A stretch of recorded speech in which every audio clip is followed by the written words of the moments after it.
MOD-PAC offers two different kinds of double wall covers. We have rectangles, and then we also have squares. We have perforated edges on what are called the feet, and then we have creases, which are going to be a little harder to see, but there's full creases. So these aren't perforated. And the biggest thing to remember when you're folding any carton, whether it is a box like this or even a one-piece style box, is that perforations can be bent over completely. Creases you should only bend as far as you need to bend them to fold the box. So I'm going to show you how to do it wrong. What a lot of people do is they see this crease and they want to fold the box, and they're taking it and they're folding it over completely. And what happens is it causes these creases to crack because the board is thick, and because these are glued, you're folding multiple layers of board and squishing it, thinking that you're doing the right thing to make it easier to fold.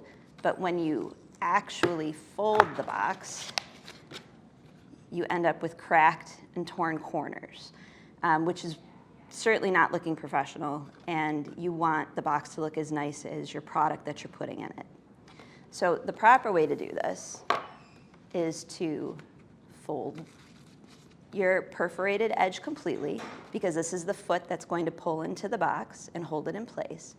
And then for your creases on a box like this, we're going to pull the double wall up and push this down without pre-breaking them at all. It's not necessary to pre-break these. Because of these glued webs that we have in here, it makes it so that it's not necessary to do any pre-breaking and still be able to fold the box nicely. So again, on the other side, to complete the fold, we're going to completely crease over the perforated edge and then pull this in and lock the feet in place. And you can see, compared to this edge, there's no cracking on the corners, and there's no cracking across this middle on the crease, because we didn't put any stress on it. On a white box, you're not going to see that as much.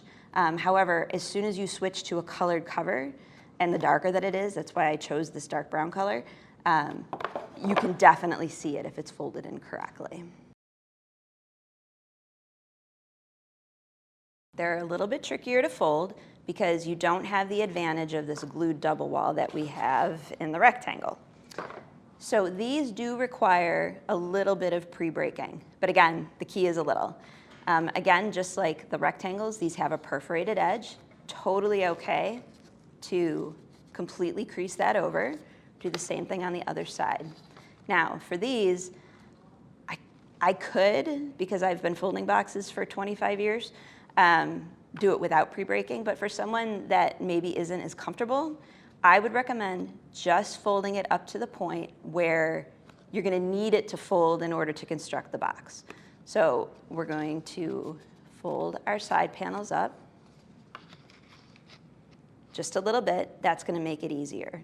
So these webs that are glued on the rectangle boxes have to be pushed in. So we're essentially going like this.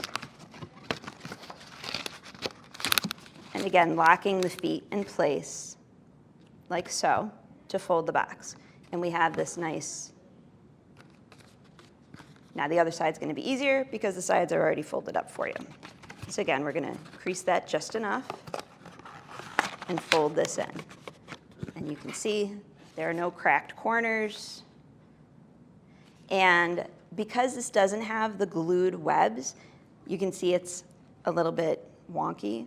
When you put this down over a cover, like so, that's going to straighten right out for you and hold the box in its shape. What I have done is mark off in blue the areas that are the perforations, and in orange, these are the creases. So perforations are parts of the box that can be bent over completely without cracking. The creases, though, are parts where you just want to bend enough to fold the box without folding them over completely so that we don't end up with the cracked creases like we ended up with on this brown box. So same idea. I'm going to flip this over. We remember that our perforated edge is the blue.